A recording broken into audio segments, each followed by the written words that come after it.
Урматтуу депутаттар, Каню Капаштын аты аталып калды.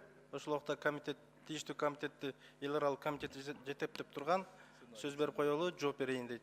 Каню Капаштын, Иманалиевдин микрофону. Эгерде Ирина Юрьевнанын логикасына таянсак, анда жылына бирден жогорку кеңештин төрагасын камап турушубуз керек. Себеби мындай, биз жакында бюджетти бекиттик 156 миллиард сом. Ошолор министрликтерге бөлүнөт, жолго бөлүнөт, мектепке бөлүнөт. Ана ипподромдо жегендей, тарых музейинен жегендей, онкологиялык больницадан жегендей жешет. Түздөн түз жегендер бар. Ана ошого төрага жооп береби? Мына логикасынын деңгээли. Экинчи, анын логикасына таянсак, мо 120 депутаттын барын камаш керек. Себеби биз келгенден бери 2 жылда 46 келишимге кол койдук.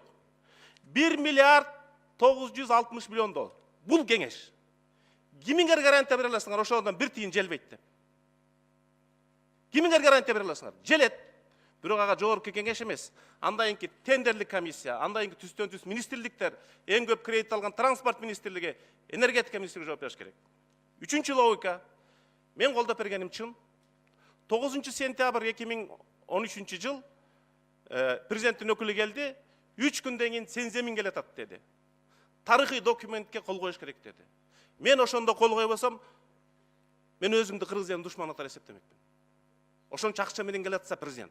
Аны ошого комитеттин төрагасы катары мен каршы болсом, мен жейт деп кол койгон жокмун да. Төртүнчүсү, көбү түшүнбөй атат. Бул эл аралык келишим, бул базалык келишим.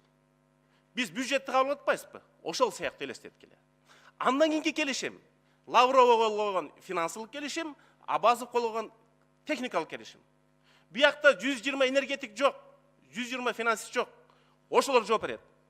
Алар кредиттик келишимге кол койгон и финансылык техникалык келишимге кол койгон. Ошолор адистер. Ошолор моюнуна алат. Ошолор ошону ишке ашырат. Акыркысы 3 окуу жөнүндө айткан, мага чейинде, комитеттин төрагасы болгонго чейинде, мен иштегенде да, мен кеткенден кийин да, силер азыр кол коесуздар, 5 лидер фракция алып келсе, кол койбос каргаңар жок. Айтып көргүлөчү бир фактыны. Лидер фракциялар алып келди, биз кол койгон жокпуз деп. Бул жөнү асылуу, саясатташтыруу, себеби ада дегенде азыркы президенттен ушуга байланышкан факт издешти, таба алган жок. Анан президенттин иниси ошондой спикер экен, ошону жагыштырабыз деп атат. Бул жөн эле көө жабууда.